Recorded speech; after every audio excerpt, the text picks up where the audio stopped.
এই পরোটাগুলো এত বেশি মজাদার, একবার বানিয়ে না খেলে কখনো বুঝতেই পারবেন না। সকালবেলার নাস্তাটা যদি একটু হেলদি হয় তাহলে তো কোনো কথাই নেই।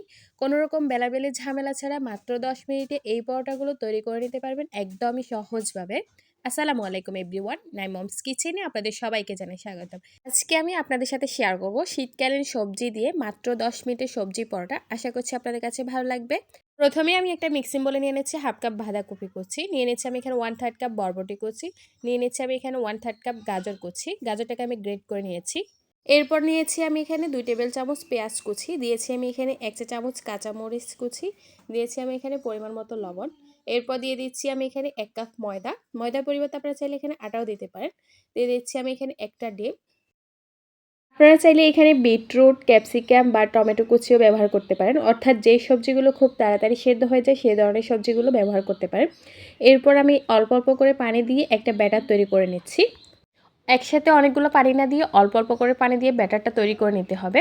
একসাথে অনেক বেশি পানি দিলে ব্যাটারটা কিন্তু দলা পাকিয়ে যেতে পারে, তাই অল্প অল্প পানি দিয়ে আমি ব্যাটারটাকে ভালো মতো মিশিয়ে নিচ্ছি। ব্যাটারটা খুব ভালো মতো মিশিয়ে নেওয়ার পর এখন আমি এখানে দিয়ে দিচ্ছি 1.5 টেবিল চামচের মতো চিনি। তবে যারা চিনি খেতে পছন্দ করেন না তারা চাইলে এটা স্কিপ করতে পারেন। এই চিনিটা দিলে কিন্তু পরোটাগুলোর স্বাদ আরও দ্বিগুণ বেড়ে যায়। একটু সময় নিয়ে আমি ব্যাটারটাকে খুব ভালো মতো মিশিয়ে নিয়েছি আর এর ঘনত্বটা একটু দেখিয়ে নিচ্ছি। দেখতে পাচ্ছেন এর কনসিস্টেন্সিটা ঠিক কেমন হয়েছে। তো আমার ব্যাটারটা তৈরি হয়ে গেছে। এখন আমি চুলায় একটা প্যান বসিয়ে দিয়েছি, তার মধ্যে সামান্য পরিমাণ তেল একটু ব্রাশ করে নিচ্ছি। প্যানের মধ্যে এভাবে সামান্য পরিমাণ তেল ব্রাশ করে নিলে কিন্তু পরোটাগুলো আর নিচে লেগে যাওয়ার একদমই কোনো সম্ভাবনা থাকে না। এরপর আমি এখানে 1.5 চামচের মতো ব্যাটার দিয়ে এটাকে হালকাভাবে ঘুরিয়ে দিয়েছি, দেখতে পাচ্ছেন। এরপর একটা স্প্যাচুলা দিয়ে আমি উপরের চারদিকটা সমান করে দিচ্ছি। প্রায় 30 সেকেন্ডের মতো অপেক্ষা করার পর দেখতে পাচ্ছেন উপরের পাশটা কিন্তু হয়ে গেছে। এরপর আমি নিচের পাশটা উল্টিয়ে দিচ্ছি। কয়েক সেকেন্ড অপেক্ষা করলে কিন্তু পরোটাটা একদম সহজেই তুলে নেওয়া যাবে।